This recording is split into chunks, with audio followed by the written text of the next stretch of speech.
Spotlight from the sun on Monday, everyone will be looking up. But a glance at the eclipse could be harmful to your eyes. First Alert meteorologist Shinty Rodriguez explains. Looking at the sun directly on any given day could result in eye damage. But what happens during a solar eclipse? Is it safe to look at it directly? The answer is no. Dr. Marcella Frazier, optometrist and associate professor at UAB, tells us that looking at the sun without proper eclipse glasses might result in eye damage that could be temporary or permanent. On the days of the eclipse, most people are tempted to look right at it because it's covered and it's not as bright.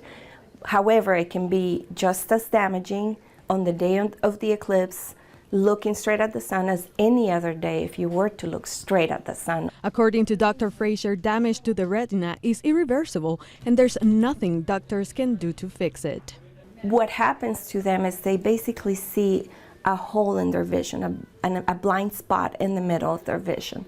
So it's like permanently looking with a dark spot in their center of their vision. That is why prevention is the key, and eclipse safety glasses will allow you to watch it safely. You have to make sure that you have these, make sure that it follows the ISO standards and that it has all the recommendations on it and that you cannot see through them.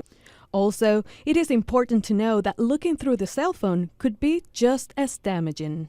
The cell phone does not have that filter either, so if you attempted to take a picture of the eclipse, you could damage your retinas that way too.